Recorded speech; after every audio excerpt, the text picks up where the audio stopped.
বনী ইসরাইলের মধ্যে এক লোককে হত্যা করা হয়েছিল, কিন্তু কেউ জানত না হত্যাকারীকে।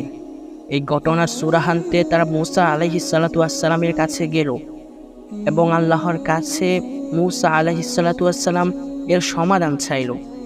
তখন আল্লাহ তাআলা মূসা আলাইহিসসালামকে নির্দেশ দিলেন তারা যেন একটি গাভী জবাই করে এবং তার এক অংশ দিয়ে মৃত ব্যক্তির দেহ স্পর্শ করে। এই কাজের মাধ্যমে মৃত ব্যক্তি জীবিত হয়ে হত্যাকারীর নাম বলবে। প্রথমে বনী ইসরাইলের লোকেরা এই নির্দেশে অবিশ্বাস ও সন্দেহ প্রকাশ করে এবং মূসা আলাইহিস সালামকে বারবার গাভীর সঠিক ধরন ও বর্ণনা সম্পর্কে প্রশ্ন করে।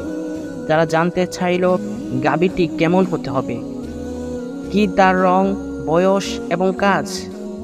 আল্লাহ বারবার তাদের প্রশ্নের উত্তর দেন, কিন্তু প্রতিবারই তারা একটি নতুন প্রশ্ন নিয়ে আসে যেন তারা আল্লাহর নির্দেশকে এড়িয়ে যেতে পারে। অবশেষে আল্লাহর বর্ণনা অনুসারে তারা একটি গাভী খুঁজে পায় যা মাঝ বয়সী, উজ্জ্বল হলুদ রঙের এবং চাষাবাদে ব্যবহার না হওয়া। গাভীটি তারা কিনে এবং আল্লাহর নির্দেশ অনুযায়ী জবাই করে।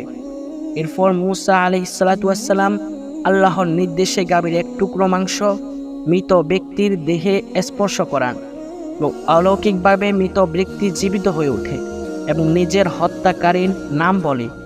এই অলৌকিক ঘটনা আল্লাহর শক্তি ও ক্ষমতার একটি প্রমাণস্বরূপ ছিল, যা বনী ইসরাইলের সামনে প্রমাণিত হলো। শিক্ষা: এই গল্প থেকে আমরা শিখি যে আল্লাহর নির্দেশনায় কোনো সন্দেহ বা দ্বিধা না রেখে তার আদেশ পালন করা উচিত। বনী ইসরাইলের লোকেরা যেমন অবাধ্যতা, সন্দেহ দেখিয়েছিল তেমনি করে করা উচিত নয়, কারণ আল্লাহ সব কিছুর উপর পূর্ণ জ্ঞান রাখেন। আল্লাহর উপর পূর্ণ আস্থা রাখা ও তার নির্দেশ মানা আমাদের জন্য অপরিহার্য।